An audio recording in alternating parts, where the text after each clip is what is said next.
সম্মানিত উপস্থিতি, 3, সন্তানদেরকে ছোটবেলায় আরবি শিখাবেন, পাশাপাশি তাদেরকে বিভিন্ন সময়ে যে ছোট ছোট দোয়া পড়তে হয় সেই দোয়াগুলো প্র্যাকটিস করাবেন, প্রশিক্ষণ দেওয়াবেন। কিভাবে করবেন এটা? ছোটবেলাতে আপনি তাকে আলিফ বাতা পড়তে দিলেন, ও কি একবারেই কোরআন পড়া শিখে যাবে যে ও দোয়াগুলো মুখস্থ করবে? ও কিন্তু পারবে না। তাহলে কি করতে হবে? ছোটবেলা থেকে তাকে অভ্যস্ত করতে হবে।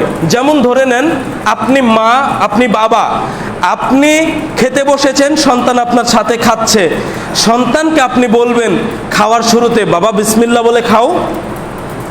তার মানে সন্তান শিখে গেল যে খাওয়ার শুরুতে কি বলতে হয়? বিসমিল্লাহ বলতে হয়। এটা আপনার দায়িত্ব। খাওয়া শেষ হয়েছে, আপনি বলবেন বাবা আলহামদুলিল্লাহ বলো। আপনার সন্তান আলহামদুলিল্লাহ বলবে।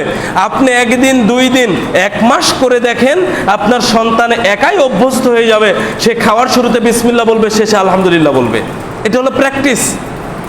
এই যে ছোট ছোট বাচ্চারা মসজিদে আসছে, আপনার যারা বাবা মা নিয়ে এসেছেন, আপনি তো মসজিদে প্রবেশ করছেন, আল্লাহুম্মা ফতাহলি আবওয়াবা রহমাতিক, আপনি সন্তানকে শিখিয়ে দিলেন বাবা ডান পা সামনে রাখো আর বলো আল্লাহুম্মা। ও যেভাবে বলে বলুক, উচ্চারণ শুদ্ধ নাও হতে পারে, তবুও বলে দেন আল্লাহুম্মা ফতাহলি আবওয়াবা রহমাতিক। ভাঙ্গা ভাঙ্গা একটা করে শব্দ বলে দেন। আপনার সন্তান 1 মাস আসুক, দোয়া মুখস্থ হয়ে যাবে ইনশাআল্লাহ। কারণ মেমোরি ফ্রেশ, ওই মেমোরিতে যা যাচ্ছে আটকে যাবে। কারণ ওদের মেমোরিতে আপনার আমার মতো ব্যবসায়িক চিন্তা নাই, পড়াশোনার চিন্তা নাই, চাকরির চিন্তা নাই, অর্থনৈতিক চিন্তা নাই। ওদের মাথা ফ্রেশ আছে, যা দিবেন তাই আটকে যাবে। আপনার সন্তানকে নিয়ে গেছেন, আপনার একটা বন্ধুর সাথে দেখা হয়েছে, আপনি আপনার বন্ধুকে সালাম দিলেন, তো বন্ধু তো জিজ্ঞেস করবে বাচ্চাটাকে, এটা কি তোমার ছোট ছেলে নাকি, এটা তোমার ছোট মেয়ে নাকি? তখন আপনি বাচ্চাকে বলবেন বাবা এটা তোমার আঙ্কেল হয় অথবা চাচা হয়, সালাম দাও। ও কিন্তু দিতে চাইবে না, কিন্তু আপনি বারবার বলে দেন, 1 দিন 2 দিন 3 দিন পরে সে সালাম দেওয়া শিখে যাবে। আপনার বোন, আপনার মেয়ে, আপনার ফুফু অথবা আপনার শ্বশুর শাশুড়ি কেউ ফোন দিয়েছে, আপনার বাচ্চা কিন্তু কথা বলতে চায়, আব্বু নানার সাথে একটু কথা বলবো, নানির সাথে কথা বলবো, এইভাবে কিন্তু আবদার করে। আপনি যখন তাকে ফোন দিবেন তখন কিন্তু সে হ্যালোই বলবে ফোন ধরে। কিন্তু আপনি ফোনটা দিয়ে যদি তাকে বলেন বাবা সালাম দাও, সালাম দাও, ও উচ্চারণ সঠিকভাবে পারবে না। যেভাবে পারুক সেইভাবেই সে সালাম আলাইকুম বলুক, সালাম আলাইকুম যাই বলুক না কেন, ওকে শিখিয়ে দেন। 1 দিন 2 দিন 3 দিন 5 দিন বলে দেন, ও সালাম দেওয়া শিখে যাবে ইনশাল্লাহ। এটা প্র্যাকটিস।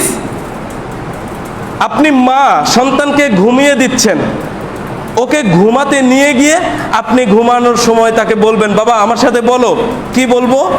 বলো আল্লাহুম্মা, একটা করে শব্দ বলবেন, বিসমিকা আমুতু ওয়া আহইয়া। আপনি বলে দেন। আপনার সন্তান শুদ্ধভাবে পারবে না, তবুও বলে দেন। 1 দিন 2 দিন 1 মাস পরে দেখবেন দোয়া মুখস্থ হয়ে গেছে। আপনার সন্তান ঘুম থেকে উঠেছে, ঘুম থেকে উঠেই কিন্তু বাবা মাকে খোঁজে। আপনি যখন তাকে পেয়ে গেছেন তখন আপনি ঘুম থেকে উঠানোর দোয়াটা আপনি বলবেন, উঠার দোয়াটা আলহামদুলিল্লাহিল্লাযী আহইয়ানা বা'দামা আমাতানা ওয়া ইলাইহিন নুশুর। 1 মাস বলে দেন, আপনার বাচ্চার দোয়াটা মুখস্থ হয়ে যাবে। এটা হলো প্র্যাকটিস। তাহলে আপনি তাকে আরবি পড়তে দিলেন।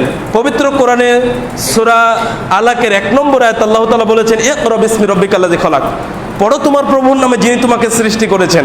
তো প্রভুর নামেই প্রথমে আপনাকে দিতে হবে। আপনি কোরআন শেখান, আপনি এই দোয়াগুলো অভ্যস্ত করেন, দেখবেন আপনার সন্তান সহজে ভুল পথে যাবে না। আপনাদেরকে প্রশ্ন করছি, ছোটবেলা থেকে যে সন্তান কোরআন শিখেছে, নামাজ কালাম পড়ে, কয়জন সন্তান তাদের পিতামাতাকে কোনোদিন মেরেছে?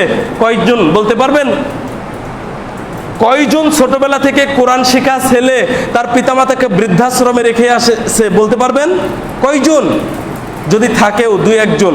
কিন্তু আপনি দেখেন যে সন্তানরা কোরআন জানে না, বিসিএস ক্যাডার হয়েছে, ডাক্তার হয়েছে, ইঞ্জিনিয়ার হয়েছে, কোনো শিক্ষা প্রতিষ্ঠানে জব করে, চাকরি করে, বড় কোম্পানিতে চাকরি করে, তারা কি করে? তারা পিতামাতাকে বৃদ্ধাশ্রমে রেখে আসে, পিতামাতাকে তারা মারধর করে। কেন করে? কারণ তারা পিতামাতার সম্মান জানে না, কোরআন তারা পড়েনি, বুঝেনি, এই জন্য তারা পিতামাতার উপরে অত্যাচার করে। অথচ দেখেন চাকরিজীবীর বাড়িতে বাবা মার জায়গা হয় না। বলেন তো গ্রামের কৃষক, ওই রিক্সা চালক, ভ্যান চালক, কয়জন ভ্যান চালক, কয়জন রিক্সা চালক, কয়জন কৃষক তার বাবা মাকে বৃদ্ধাশ্রমে রেখে এসেছে? বলেন তো, পাওয়া যায় না, তাই না? অথচ রিক্সা চালিয়ে সে কয় টাকা রোজগার করে? 400-500 টাকা, অথচ বাবা মাকে সে একবেলা হলেও খাবার দেয়। আর যার 70-80 হাজার টাকা বেতন, সে বাবা মাকে দেখাশোনা করতে পারে না। ওর অনুভূতিতে নাই। কেন নাই? কারণ সে কোরআন জানে না, পিতামাতার সম্মান জানে না, পিতামাতাকে কষ্ট দিলে কি শাস্তি হবে এটা সে উপলব্ধি করে না। তাহলে আপনি যদি ছোটবেলা থেকে আপনার সন্তানকে আলিফ বাতা শেখান, যদি এই বিভিন্ন সময়ে ছোট ছোট যে দোয়াগুলো আপনি যদি তাকে পড়তে অভ্যস্ত করেন, আশা করি আপনার এই বাচ্চাটা সহজে নষ্ট হবে না, সম্ভাবনা খুবই কম নষ্ট হওয়ার। আর যাদেরকে এগুলো শেখানো হয় না, তারাই দেখবেন 12 বছর 14 বছর বয়সে মাদক নেয়, ওরাই মাদক নেয়, ওরাই দেখবেন এই যে আত্মহত্যা করছে, এখন মোবাইল না পেয়ে আত্মহত্যা করছে, পাবজি গেম খেলার টাকা না পেয়ে আত্মহত্যা করছে। কারা করছে? যারা নামাজ পড়ে না, যাদেরকে কোরআন হাদিস কিছু শিখায়নি পিতামাতা, তারা কিন্তু এই কাজগুলো করছে। সম্মানিত উপস্থিতি, তাহলে আমাদের কর্তব্য হলো সন্তানদেরকে আমরা ছোটবেলাতেই আমরা আরবি শিখাবো। আমাদের মাতৃভাষা বাংলা, সেটা তো এমনি এমনি শিখবো আমরা, কিন্তু এর পরে মুসলিম হিসেবে পৃথিবীর সর্বশ্রেষ্ঠ ধর্মগ্রন্থ, মহাগ্রন্থ আল কোরআনের ভাষাটা আমরা তাদেরকে শিক্ষা দেব ইনশাআল্লাহ। সম্মানিত উপস্থিতি,